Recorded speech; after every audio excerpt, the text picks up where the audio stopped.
आप संतों में कई संत बड़े वृद्ध भी मुझे दिखाई दे रहे हैं। कहां जाएंगे आप रात्रि में? यदि आपको बहुत बुरा न लगे तो ये सामने वृक्ष है ना, बट वृक्ष, इधर ही अपने आसन लगा लीजिए, आटा दाल चावल सब दे देती है, इधर ही भोग बना के पाइए। शिष्य बोले, गुरुजी हम बिल्कुल नहीं रुकना, बिल्कुल चलिए, यहां से एकदम ठहरना नहीं है। और गुरुजी बोले, आज हम यहीं रुकेंगे। गुरुजी बड़ा दुष्ट है, इसका पति डाकू है, अपमान कर देगा। महात्मा जी बोले, हमारा कोई सम्मान करे तो ही हम किसी को उपदेश करें, तो हमारा संतत्व क्या रहा? अरे साधुता तो वो है, साधनोति परं कार्यमिति साधु, बिगड़े हुए को जो साध दे वही तो साधु है। अपमान करने वाले को भी सही रास्ता दिखाए वही तो संत है। आज इधर ही रुकना है बच्चा रामदास। वृक्ष के नीचे सबने आसन लगा लिया, राम जी की डोली सजी थी, बेचारी ने अंदर से सामग्री सब लाकर के दे दी। संतों ने मोटे मोटे टिक्कर बनाए, भगवान का भोग लगाया और कीर्तन चल रहा है। आहा, आनंद रस बरस रहा है। लेकिन महात्मा जी, गुरुदेव ने एक ग्रास अपने मुख में लिया होगा कि आंखों में आंसू आ गए। शिष्य ने पूछा, गुरुजी क्या हुआ, आप क्यों रो पड़े? बेटा, मैं सोच रहा हूं कि हमने पापी अजामिल का अन्न खाया है और इसके अन्न खाने के बाद भी इसको सही रास्ता न दिखाया, तो हम काहे के संत? इसलिए अपने रघुवर से मैं प्रार्थना करना चाहूंगा, हे प्रभु ऐसी कृपा करो कि अजामिल के जीवन में परिवर्तन आ जाए, इसका जीवन सुधर जाए। क्योंकि वो कभी न कभी तो आएगा, डाका डालकर लौट रहा होगा, उसको क्या उपदेश दिया जाए, बस मैं यही सोच रहा हूं। एक बोले, गुरुजी ऐसा करना, आप उससे बोलना, भाई तू ब्राह्मण है, गायत्री मंत्र का जाप किया कर। गुरुजी बोले, नहीं करेगा।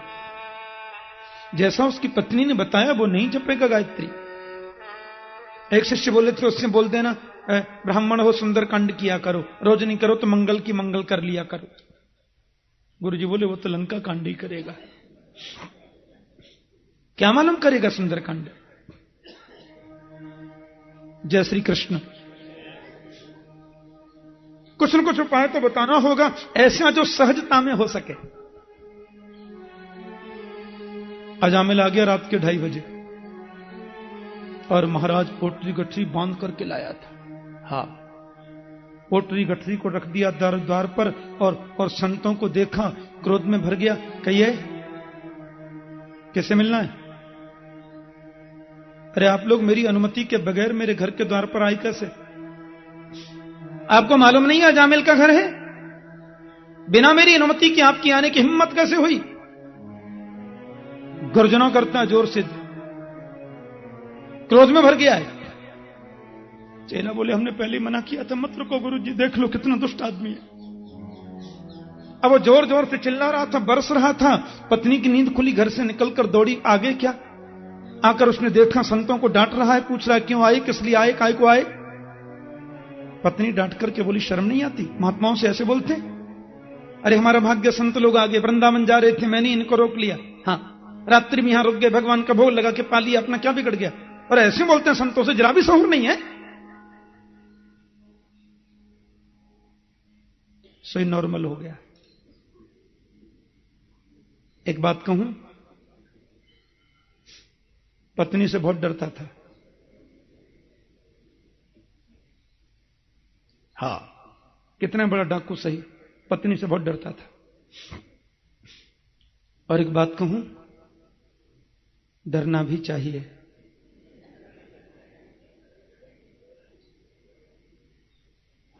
और एक बात कहूं, भलाई भी इसी में है। नाराज काय को होती हो देवी, तुमने बुलाया है तो 2-4 दिन और रख लो, मैं मना थोड़ी करता, मैंने तो ऐसे पूछ लिया। महात्मा बोले, बिटिया के पास में तो अच्छी चाबी है, जरा सी घुमाई, नॉर्मल हो गया। संत जी बोले, शिष्य बोले, अब ठीक हो गया माहौल, चलो यहां से। बोले, नहीं अभी इसको सुधारना है। अरे गुरुजी कुछ और कह देगा। बोले, कह देगा तो कह देगा।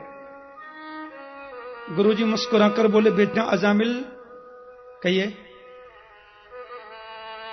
हम 25 मूर्ति हैं।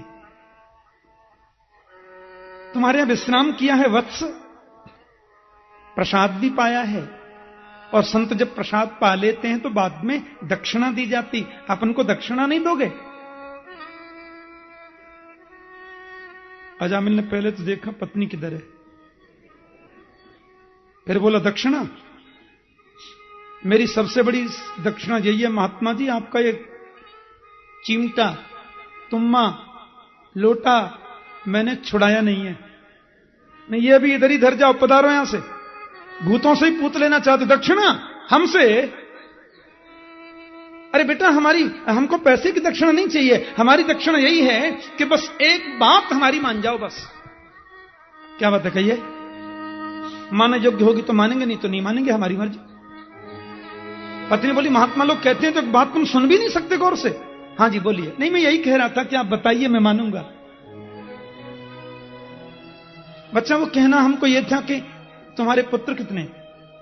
बोले 9 पुत्र हो गए, 10वां भी होगा। बस तो हमारी दक्षिणा यही है बेटा कि तुम्हारी पत्नी के गर्भ से 10वां बालक जो जन्म लेकर आवे उसका नाम नारायण रख देना, और हमें कोई दक्षिणा नहीं चाहिए। अजामिल बोले तो कुछ पुराना सा लगता है, कोई नया रखेंगे। पत्नी बोली महात्मा लोग कह रहे हैं तो बच्चे का नाम नारायण नहीं रख सकते क्या? बोले तुम कहती हो तो रख ले। तो तस्य प्रवयस पुत्रा 10 तेषां तु योबम बालो नारायणो नाम्ना पित्रोश्च दयितो वृषम। उसने कालांतर में अपने पुत्र का नाम, जो 10वां पुत्र था, उसका नाम नारायण रख दिया। देखो कितना सुंदर सहज उपाय बताया संतों ने, सहज उपाय। वैसे नाम नहीं जपेगा तो ऐसे तो ले ही लेगा 10-5 बार। अब जब भी जाता, अजय नारायण जी कहां हैं? जी पिताजी आया। आओ बेटा घूमने चलते हैं। अरे भाई नारायण कहां हैं? जी आया। आओ बेटा ये कार्य करते हैं। अब दिन में 10-5 बार तो नारायण का नाम निकल जाता उसके मुख से, लेकिन पाप में तो कोई कमी नहीं आई। भगवान सुखदेव कहते हैं मृत्यु का समय आया, यमराज के दूत उसके गले में रस्सी बांध कर खींच करके ले जा रहे हैं। मरते समय आदमी ज्यादा तड़पने लगे तो बुजुर्ग कहते हैं समझना यमराज के दूत उसको ले जा रहे हैं। हाँ, और वो मरने वाले कोई दिखाई देते हैं और किसी को दिखते और नहीं है। बगल में कोई खड़ा हो उसको नहीं दिखते। अजामिल को यमराज के दूत जब पकड़कर खींच के ले जा रहे हैं, जोर से चिल्लाता है अरे कोई बचाओ, अरे कोई बचाओ, अरे कोई आओ, ये कौन मुझे ले जा रहे हैं? अब मैं कौन आवे? तो धूरे क्रीडन का सक्तम पुत्रम नारायणा भयम प्लावितेन तरुणे चई आजुहाव कुलेन्द्रिय। थोड़ी दूर पर इसका बेटा नारायण खेल रहा था, चिल्लाया पूरी शक्ति से नारायण आओ, नारायण मुझे बचाओ। लेकिन ये नाम तो मेरे प्रभु का है। और मृत्यु के अंतिम क्षणों में इसने प्रभु का नामोच्चारण किया, बिल्कुल स्पष्ट, एकदम सीधा, नारायण बचाओ। प्रभु नारायण के 4 पार्षद आ गए। और मैंने प्रातः कथा में कहा था ना कि परमात्मा के धाम में रहने वाले जो जीवन मुक्त महापुरुष होते हैं, उनकी आकृति, उनका स्वरूप बिल्कुल भगवान जैसा हो जाता है। ऐसा लिखा है, सर्वे वैकुंठ मूर्तयः, सब वैकुंठ रूप हो जाते हैं। सबकी 4 भुजाएं, शंख चक्र गदा पद्म सबके होते हैं। दरबान और भगवान में पता ही नहीं चलता। श्रीवत्स चिन्ह कौस्तुभ मणि से ही पता चलता है ये नारायण है, ये दरबान है। सब एक से होते हैं।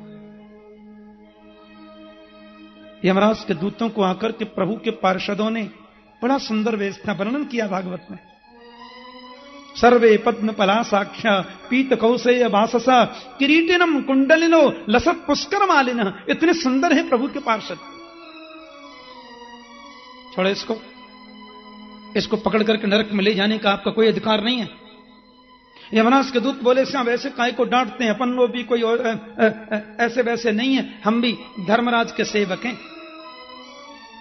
अब देखो अजामिल को दोनों दिखाई दे रहे हैं, इधर यमराज के दूत हैं, इधर परमात्मा के पार्षद हैं।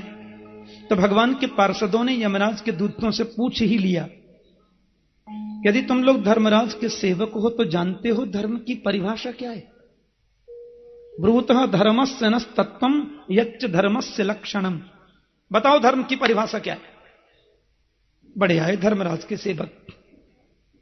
दूत बोले नहीं नहीं, हम परिभाषा बता देंगे, हमने सब याद कर रखा है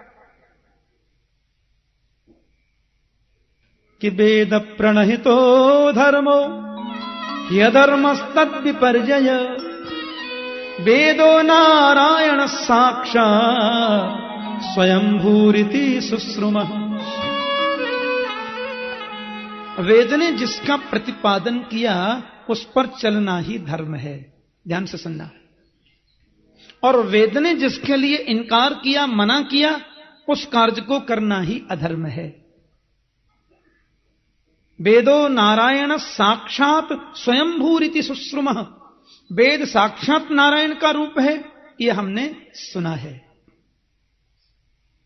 प्रभु के पार्षद बोले एक बात बताओ, जब वेद स्वयं नारायण का रूप है और उन्हीं प्रभु नारायण के नाम का उच्चारण इसने किया है, तो तुम ये नहीं जानते कि नारायण नाम का उच्चारण करने वाले यमपुरी में कभी नहीं जाते? दूत बोले कर लो बात, भगवान का नाम थोड़ी न गाए, तो बेटा का नाम गाता जी। प्रभु के पार्षदों ने फिर जवाब दिया, अच्छी बात बताई। सांकेत्यम पारिहास्यम वा स्तोभम हेलनमेव वा वैकुंठ नाम गृहणम अशेषागहरम विदु। प्रभु के नाम को संकेत में भी गाया जाए तो भी कल्याण हो जाता है। सांकेत्यम, आपका कुछ भी नाम सही। हाँ, अयोध्या में जो हमारे विरागी संत वास करते हैं, उनकी एक आदत होती है, आपका कुछ भी नाम सही, आपसे बोलेंगे कैसे मालूम है? अरे राम जी, अरे सुन, सीताराम, अरे सुनना भैया। जैसे वृंदावन में राधे राधे, सुनना जी। ऐसे संकेत में भी प्रभु का नाम निकले तो भी कल्याण होता है। और पारिहास्यम वा, हंसी मजाक में भी हमारे मुख से प्रभु का नाम निकल जाए तो भी कल्याण होता है। स्तोभम हेलनमेव वा, अवहेलना में, सुनो, झगड़े में भी भगवान का नाम निकले तो भी कल्याण करता है। चलो चलो, बड़े आए राम जी के ताऊ जी, सल थोड़े ही पड़ती है, राजा रामचंद्र के बात में तुम्हारा ही तो नंबर है। ऐसे झगड़े में भी प्रभु का नाम निकले मुख से तो भी कल्याण होता है। क्योंकि गुरुणाम च लघूनाम च गुरुणी च लघूनि च प्रायश्चित्तानि पापानां ज्ञातोक्तानि महर्षि भी।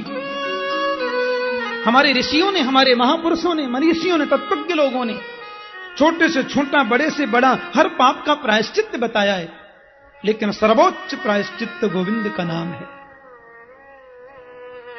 उल्टा नाम जपत जग जाना, वाल्मीकि भय ब्रह्म समाना। है? ध्रुव सगलान जपहु हरि नाऊ, पावा अचल अनुपम ठाऊ। राम एक तापस तिय तारी, नाम को टिखल कुमत सुधारी।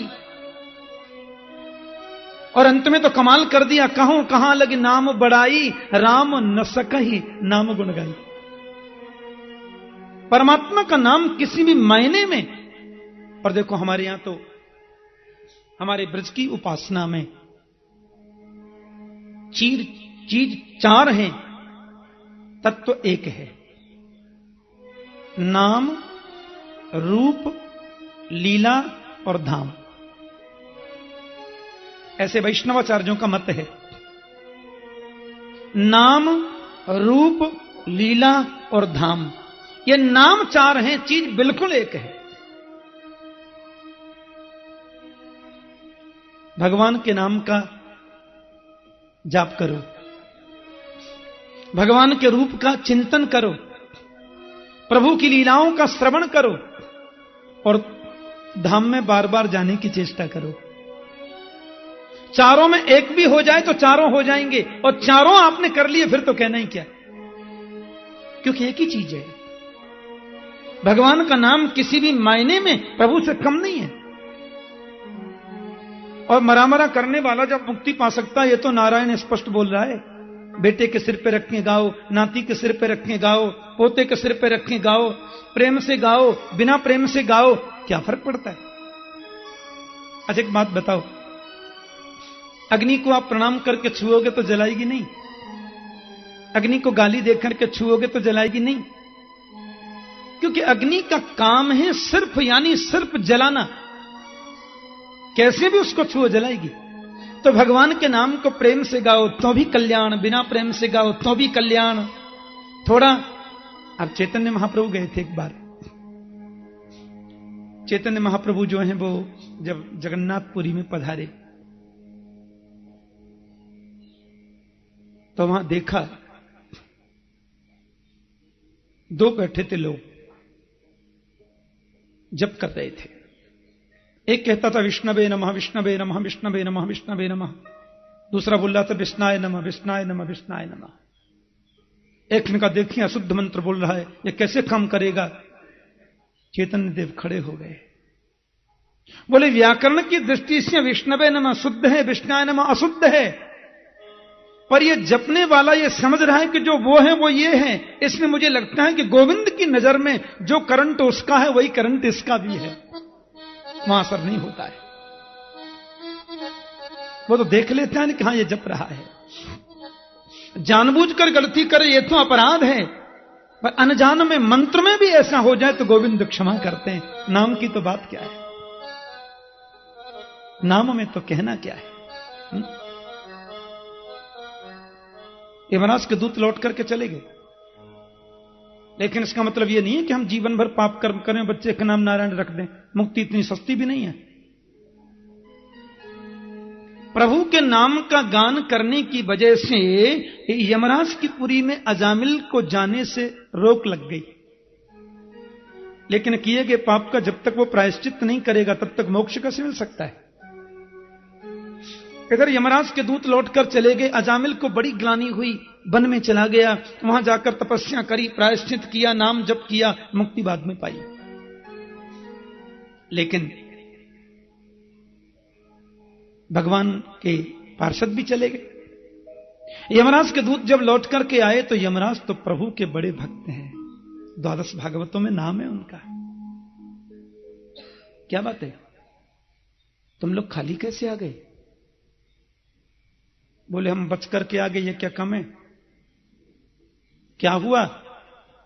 बोले कतिसंति हसास्तारो जीवलोकस्य वै प्रभो त्रैविध्यम कुर्वत कर्म फलाभिव्यक्ति हेतव। हम तो समझते थे आप ही जगत के मालिक हैं महाराज। हम लोग गए और पापी के गले में रस्सी बांध कर खींच करके ला ही रहे थे कि उसने अपने छोटे बेटा नारायण को पुकारा, नारायण आओ। वो 4 आगे पीले कपड़े वाले, 4 हाथ वाले, हमको उपदेश कर दिया, धक्के देखे भगा दिया। यमराज बोले धीरे बोलो, धीरे, और आंखें बंद करके ध्यान में निमग्न हो गए। क्या हुआ भगवान? यमराज बोले तुम बहुत बड़े पुण्यात्मा हो, मेरे प्रभु के पार्षदों का तुमने दर्शन कर लिया। प्रभु? हाँ, क्योंकि परोमदन्यो जगतस्तुखस्य ओतम प्रोतम पटवद्यत्र विश्वम। यमराज कहते मैं कभी आंखें बंद करके बैठता था भजन करने, तुम लोग पूछते थे आप किसका भजन करते हैं, तो मैं जिसका भजन करता हूं वही तो मेरा परात्पर नारायण है। दूत बोले वो रहते कहां महाराज जी? बोले होतम प्रोतम पटवद्यत्र विश्वम। जैसे पट होता है ना वस्त्र, उस वस्त्र में ऊपर से नीचे तक सूता पिरोया हुआ है, ऐसे पूरा संसार जिसमें ओतप्रोत है, संसार में जो ओतप्रोत है। अहम महेंद्रो निरिति प्रचेता सौमोग्निरीशो पवनोर को विरिंच। यमराज कहते हैं कि मैं, महेंद्र, देवराज इंद्र, निरति, प्रचेता गण, हम सब उन्हीं के आदेश का पालन करते हैं। प्रकृति, अष्ट प्रकृति उन्हीं के आदेश का पालन करके संसार के कार्य को संवारते हैं। तुम बड़े पुण्यात्मा हो, बड़े भाग्यवान हो कि तुमने मेरे प्रभु का दर्शन, उनके पार्षदों का दर्शन पाया। सुनो, उनके नाम में बहुत चमत्कार है और उनके नाम के आधार पर सृष्टि के संचालन में जो सहयोगी हैं, ऐसे हम 12 भागवत हैं। और ऐसा लिखा है, संतों का अभिमत है, इन 12 भागवतों का यदि कोई व्यक्ति प्रातः उठकर एक बार नाम जप लेवे, उसके अमंगल नष्ट हो जाते हैं। ये महाराज के दूत सुन रहे, कौन कौन से महाराज बता दीजिए। बोले स्वयंभूर नारद शंभो कुमार कपिलो मनु प्रहलादो जनको भीष्मो बलिर्वैयासकिर्वयम्। स्वयंभू ब्रह्मा, नारद जी, शंभु शंकर, कुमार चारों भाई सनत कुमार, आदरणीय कपिल जी, स्वयंभू मनु, प्रहलाद जी महाराज, महात्मा जनक, भीष्म पितामह, बलि राजा, प्रहलाद जी महाराज, व्यासनंदन श्री सुखदेव स्वामी। और यमराज बोले मेरा नाम भी आता है। अपना नाम सबसे बाद में बताया कि द्वादशैते बिजानीमो धर्मं भागवतम भटा। भागवत धर्म को जानने वाले हम 12 भागवत हैं, प्रभु के नाम की महिमा के आधार पर चलने वाले। तुम बहुत बड़े पुण्यात्मा हो। इससे बड़ा पुण्य और क्या होगा कि तुमने गोविंद का दर्शन कर लिया, उनके पार्षदों का। दूत बोले सुनिए, एक निवेदन है हमारा। आप हमसे यूं क्यों बोल रहे थे, धीरे बोलो। यमराज बोले इसलिए बोल रहा था कि यहां जेल में चारों तरफ पापी बंद है और ये नाम जो है ना मुक्ति दे देता झटपट। अपने नाम जोर से गाओगे और सब माला जपने लग गए तो सब मुक्ति पा लेंगे, फिर मैं काय को बैठा हूं यहां। दूत बोले तो दूसरी बात हम ये निवेदन करना चाहते हैं। आप तो बोल देते हैं जाओ उसको लेके आओ। अब हम किसी पापी को लेने जाएंगे तो वो अपने बेटे का नाम राम जी रख देगा। तीसरे को लेने जाएंगे तो वो अपने पुत्र का नाम कन्हैया जी रख देगा। हम जाएंगे लेने, वो कहेगा कन्हैया आओ, फिर वो पीले कपड़े वाले आएंगे, फिर हम में धक्के लगेंगे। इसलिए महाराज हम चाहते हैं कि आज कुछ क्लियर कर दो। आज के बाद किसको लाना है किसको नहीं लाना हमको बता दो बस, क्योंकि बहुत अपमान हो जाता है। यमराज बोले नोट कर लो कि जिह्वान भक्ति भगवत गुणनामधेयम् चेतश्चन स्मरति चरणारविन्दम् कृष्णाय नो नमतय शिरये कदापि तानानि यध्वमसतो कृत विष्णु कृत्या। जिसकी जीव एक बार भी गोविंद के नाम का कीर्तन नहीं करती उनको पकड़ के ले आना। जिसका चित्त एक बार भी कृष्ण के चरणों का चिंतन नहीं करता उनको पकड़ के ले आना। जिसका सिर एक बार भी गोविंद के चरणों में नहीं झुकता उनको पकड़ के ले आना। बरोबर? दूत बोले थोड़ी सरल भाषा में बता दो ना साहब। यमराज बोले लिख लो, जो कथा सुनते हैं, जो कीर्तन करते हैं, जो भजन करते हैं उनको नहीं लाना। जो कथा नहीं सुनते, कीर्तन नहीं करते, भजन नहीं करते उनको ले आना। लिख लिया? बोले हम दोबारा से बताते हैं, कोई गलती हो तो बताना। जो कथा सुनते हैं उनको नहीं लाना, कीर्तन करते हैं उनको नहीं लाना, भजन नहीं करते भजन करते हैं उनको नहीं लाना, जो कीर्तन नहीं करते। यमराज बोले कौन सी बात? बोले कथा में आके जो सो जाते हैं उनके लिए क्या करें?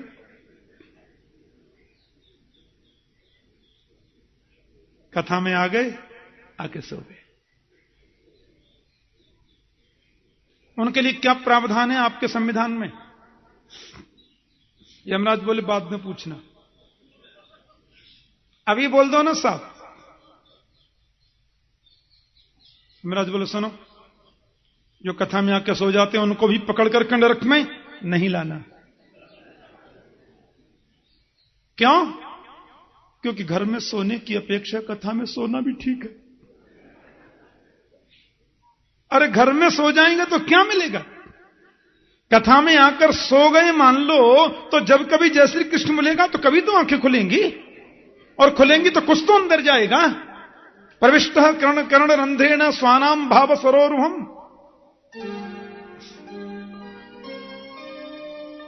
इसलिए कथा में आकर जो सो जाते हैं उनको भी नहीं लाना। अब ये मैं सोचना कि यमराज ने छूट तो दे ही रखी है। हां सब कह दिया है, घर में बच्चे सोने नहीं देते, कथा मंडप में आओ और बल्ली से सिर लगाओ और 3 घंटे की समाधि। जो जागत है सो पावत है। भगवान के साथ में संबंध जोड़ो, भगवान के प्रति विश्वास करो और उनके प्रति समर्पित हो जाओ। ये भक्ति की 3 धारा है। अभी थोड़ी चर्चा करेंगे, आइए संबंध पर थोड़ा हम विवेचन सुने। गोस्वामी तुलसीदास जी राम जी के पास में बैठे थे इसी स्वर में, और तो उन्होंने जब देखा भगवान राम को, आंखों में आंसू आ रहे हैं। क्या संबंध जोड़ूं? गोपियां का भी एक संबंध है, नदरानी का भी एक संबंध है। गोस्वामी तुलसीदास जी की बड़ी प्रसिद्ध कविता बोल रहा हूं मैं।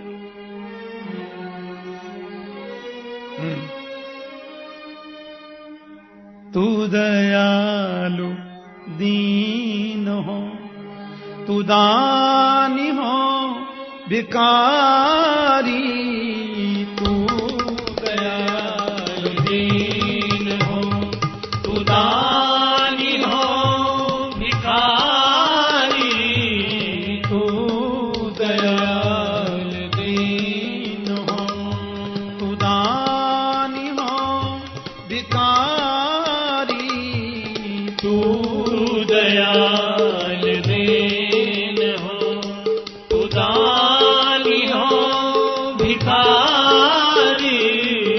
हो प्रसिद्ध पाप की तू पाप कुंज हारी, तू दयाल दीन हो, तू दानी हो भिखारी, तू दयाल दीन हो। नाथ तू अनाथ को अनाथ कौन मोसो, नाथ तू अनाथ को अनाथ कौन मोसो, मो समान आरत नहीं, मो समान आरत नहीं, आरत हर तो सो, तू दयाल दीन हो, तू दानी हो भिखारी, तू दयाल दीन हो।